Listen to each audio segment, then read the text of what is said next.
Well, Peter Hitchens, great to have you on the show. He joins us now. What do you say to people, Peter, who said, actually, we've got a great deal to lose if we fail to take these conformist measures? Because the modelling, and I know you question some of the modelling, but the modelling shows that you could potentially have 500,000 deaths. So surely it's worth the risk. The modelling is speculation and, frankly, guesswork.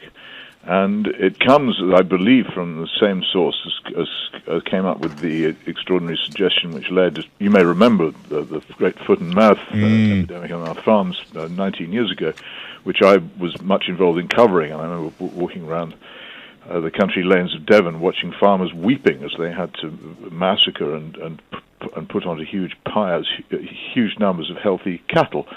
And it wasn't, I don't believe, a success, and I think many of the people who were involved in it now look back on it as having been, at the very least, an overreaction. I think one has to understand that there are differences among experts on this matter. For instance, there is, which I've posted on Twitter, a very interesting and actually quite fascinating interview with a professor in Germany who's very skilled in these matters, who says these measures are likely to be disastrous, particularly, he says, for the old, who are going to be deprived of all the things which make life worth living. And then, of course, there's the economic aspect of this. After the crashing of our economy, which is what the government has definitely achieved, and the attack on civil liberties, which I believe it's engaged in cramming through Parliament at the moment, these things are actually happening. And after the crashing of the economy, how are we going to be able to afford the level of health services and medical services that we have now? And will we be as healthy a country as we are now, once we're so much poorer as we are going to be thanks to this deliberate policy? You'll have to explain to me how crashing the economy and restricting civil liberties is going to prevent the spread of the disease, because I can't see any logical connection between the two actions.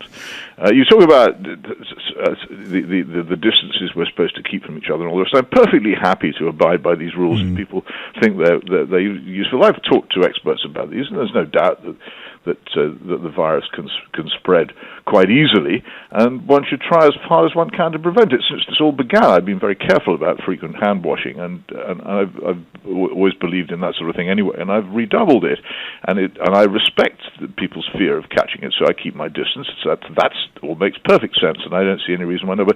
But closing down the entire economy is not necessary, and you could easily rely on the civility and good sense of people to keep the necessary distance while continuing to run a functioning economy. And the other simple point is this: are we taking proportionate action? This virus is presented as if it was some immense scourge, killing untold and unheard of numbers of people. It simply is not the case by comparison with previous things. Many people have been dying in recent years, and indeed the health service has struggled hugely to cope with the problem of influenza. So, for instance, I got these figures from the government last week because I felt it should be spared. They said that the number of flu cases and deaths due to flu-related complications in England alone, this doesn't include Scotland, Wales, and Northern Ireland, averages 17,000 a year. And this varies greatly each winter, ranging from 1,692 deaths last season, that's 2018-19, to 28,330 deaths from influenza complications in 2014-15.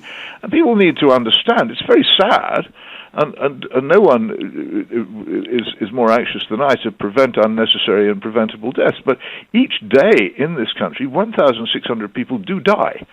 And so the figures which are being put forward by some of my media colleagues as if they were some sort of hecatomb of death are not actually as shocking as they're portrayed to be. And people use these terms like jumped and doubled and enormous. And I don't think this is actually true. People are exaggerating the severity of it. And then there is another very simple point here.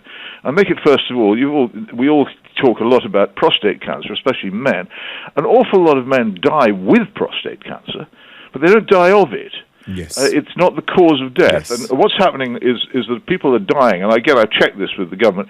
There haven't been autopsies and inquests into the people who are classified as having died with COVID-19. All that's happened is they've tested positive for COVID-19 and they've died. But in many cases, the real cause of these their underlying death is an underlying, or the fact that they've reached a great age and have underlying problems. And the interesting thing will be to see if we calmly examine this: has the actual death rate risen, or have we simply reclassified certain deaths in one form or another? But the problem is we don't know. A calmness in the face of figures that's not being shown by the government or by much of the media. Well, no, I totally understand what you're saying there. The problem is, I guess, we don't know for sure, because you praised Boris Johnson's early handling of this crisis, and I did too, because it seemed very measured. But then you obviously had social media hysteria come in. You had a lot of pressure given what was happening in other countries as well. And one of the real issues here, and it is a huge issue, is that you've got the risk of not acting now, which potentially, history could potentially show to be a massive folly. And I'm wondering what you think of the Times editorial today. Remember, this is a newspaper that has been traditionally very favourable to Boris Johnson, saying that he's risking being this generation's Neville Chamberlain by his lack of action. Well, I thought that was plain silly. There is no comparison. This is not a war that we're dealing with. This is a disease. And the diseases aren't fought by armament or by strategy on the battlefield and macho gestures. To the extent that they can be fought, they're fought by the great skill and dedication of medical staff, whom I unhesitatingly praise, and who are obviously taking considerable risk at the moment, as they do all the time, and especially in winter, in a health service which every winter comes close to being overwhelmed by cases affecting predominantly those who are elderly and those who are already ill, who contract problems, particularly with their breathing, and this is the difficulty which comes. So, no, there are lots of ways of fighting disease. The question here is the method which we're adopting proportionate or sensible, and is it proven to work? Now, everyone goes on about Italy, and what's going on in Italy is distressing, and Italy is a country that those of us who know it love greatly, and we see it. I mean, well, this is awful. But it is not the only country which is suffering from COVID-19. If you look at Japan, or indeed if you look at South Korea, or Germany, or Iceland, or many other places, you'll find a completely different outcome. And it's not, there's no obvious connection between draconian measures of shutting down the country and a decline in the disease. And viruses are very strange things. They come and they go. And one of the things I have to say which weakens them greatly is warmer weather and ultraviolet light. And so we might hope that with the improvement in the weather, that might indeed give some pause to the disease. But that's simply an optimistic remark from me. And since I'm generally pessimistic, you should take note of it. But I think those who want to advocate these extraordinarily dangerous measures which the government are now taking have to come up with some reason to say this is going to work. Oddly enough, this is what they're doing in Italy and in France, and there isn't all that much sign and Spain, and there isn't all that much sign that it's making any difference. My strong suspicion is that the virus was loose in this country probably as long ago as December. Many people have in fact had it, because most people will have it either with very mild symptoms or with no symptoms at all. And I know lots of people who will say that they had it or something which sounds very like it back in December or January, but nobody knows. They've not been tested. They're not on the record. So the idea that's being spread that there's a terribly high mortality rate simply doesn't work. I quoted Professor Ioannidis from Stanford University in California, who makes this point that so many of the figures for mortality being tossed about are based on completely inadequate estimates of how many people are actually getting the disease. Again, I feel, and I listed also that, from Simon Jenkins's excellent article, so the number of previous panics of this kind, which have come to nothing, and swine flu, SARS, and the danger of and again, someone will say, "Oh, I don't care about old people dying," or some such rubbish. Of course, I care about old people dying. I'm old myself, for goodness' sake. But leaving that aside, it's absurd to accuse me of being any more callous than anybody else. The point is, if we do crash the economy, and I think we are crashing it at the moment, we will have less money to spend on the National Health Service forever.